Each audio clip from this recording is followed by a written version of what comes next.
Subscribe कीजिए हमारे channel को और इस बेल आइकन को दबाना ना भूलें ताकि हमारे आने वाली वीडियो की नोटिफिकेशन सबसे पहले आपके पास पहुंचे।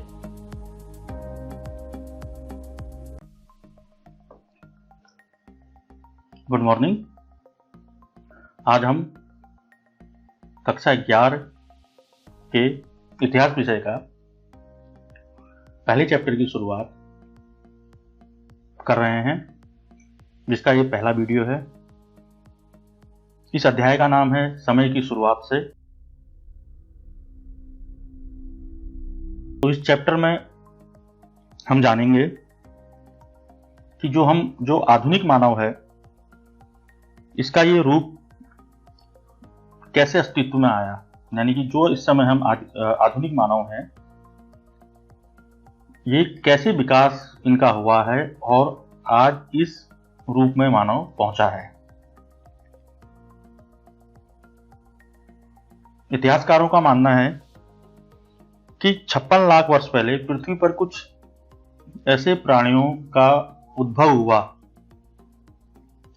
जिसके बाद इस आदि मानव ने अपने कई रूप बदले और धीरे धीरे ये लुप्त हो गए, यानी कि इन्होंने अपना रूप परिवर्तन किया और ये लुप्त हो गए, नए रूप में आ गए। और आज हम जिस मानव को देखते हैं, हम उसे आधुनिक मानव कहते हैं। लेकिन जो आज के समय के मानव थे, ये हमेशा से ऐसे नहीं थे। इससे पहले 56 लाख वर्ष पहले जब इनका उद्भव हुआ था, इनमें तो क्रमिक विकास इनका हुआ। क्रमिक विकास होने के बाद इन्हें आधुनिक मानव कहा गया। इतिहासकारों के अनुसार कहा जाता है कि करीब 1,60,000 साल पहले ये जो मानव थे पैदा हुए थे, जो आदि मानव थे। और इतिहासकारों के अनुसार लगभग 8,000 ईसा पूर्व तक मानव इतिहास के इस लंबे समय अंतराल में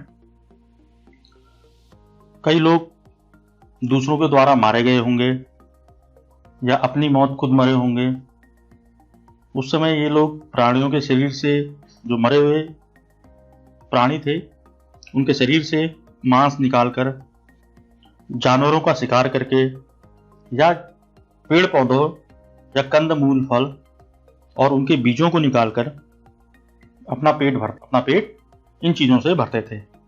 धीरे धीरे उस समय मानव ने पत्थरों से औजार बनाना सीखा और आपस में बातचीत करना सीखा। फिर और क्रमिक विकास हुआ, फिर उन्होंने खेती करना सीखा।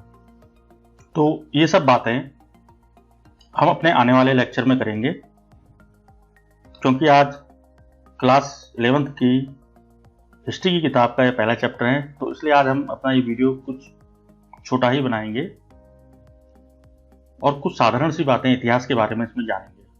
तो जानते हैं कि इतिहास क्या होता है, क्योंकि आप लोगों की क्लास में इसका केवल 1 नंबर का क्वेश्चन बनता है।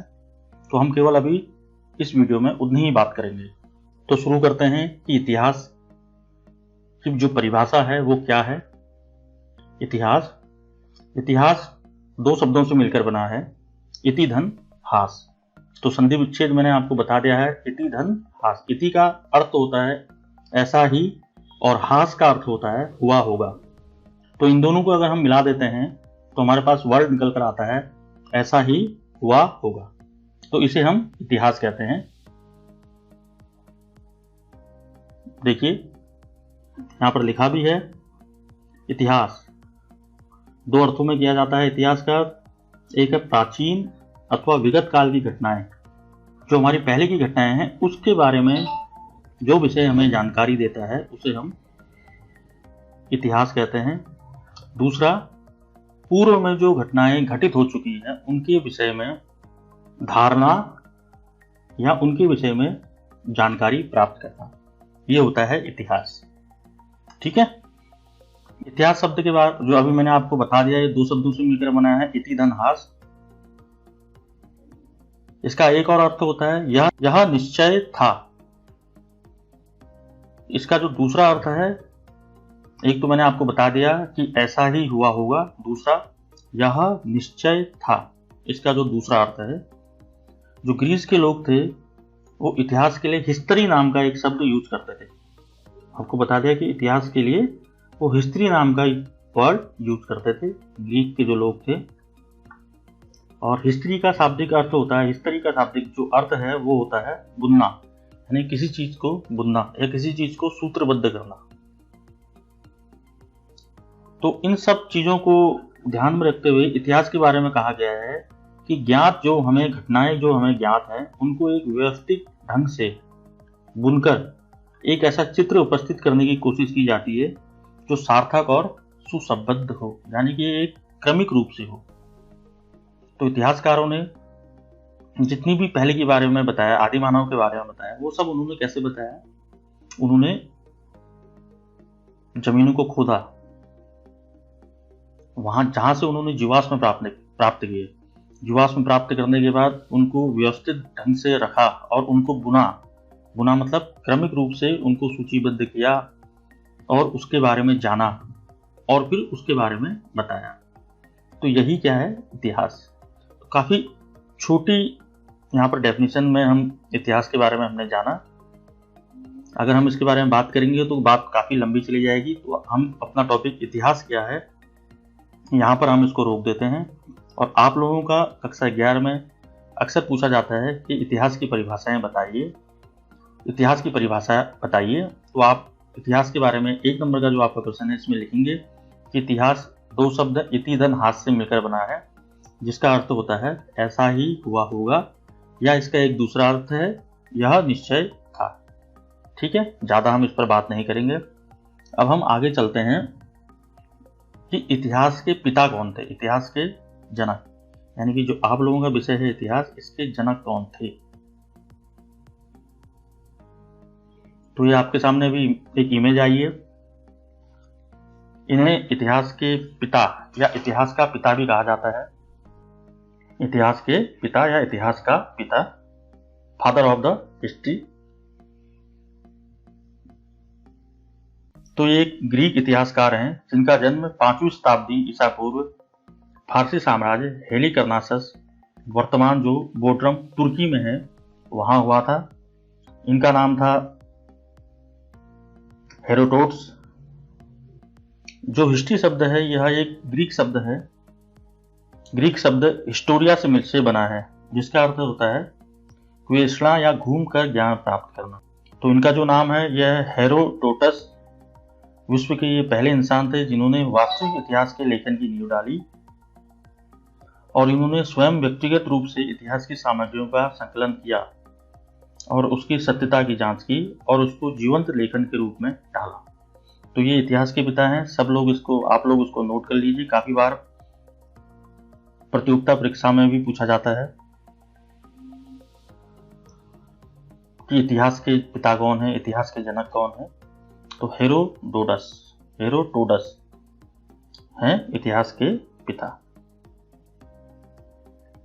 इसी कारण जब इन्होंने इतना काम किया, सत्यता की जांच की, उसको लेखन के रूप में डाला, तो जो रोमन दार्शनिक थे सिसरो, इन्होंने इन्हें इतिहास के पिता का नाम दिया।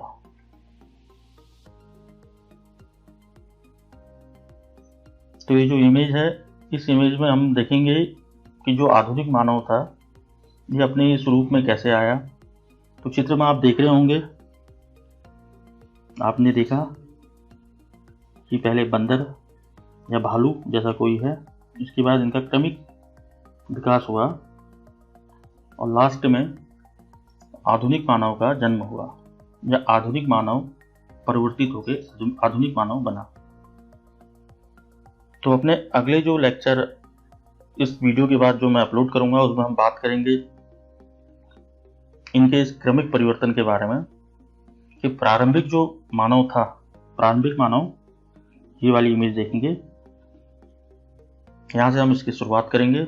और जो जो कक्षा 11 के सिलेबस में हमारा है, तो मानव का जो शुरुआती रूप था आधुनिक मानव का, वो प्राइमेट था। उसके बाद कपी, Ramapithecus, Australopithecus, Homo habilis, Heidelberg, Homo erectus, Neanderthal, क्रोमोग्राई, होमो सैपियंस। तो इतने जो 56 लाख पहले जो 56 लाख वर्ष पहले जो उद्भव हुआ जिसका, वो पहला था प्राइमेट। तो हम यहाँ से इसकी जानकारी अपने आने वाले वीडियो में करेंगे। और होमो सैपियंस के बाद जो बना वो बना आधुनिक मानव। तो आज अपने इस वीडियो में हम केवल यहीं तक बात करेंगे। इसके आगे की जानकारी मैं आपको अपने अगले वीडियो में दूंगा। तब तक के लिए धन्यवाद।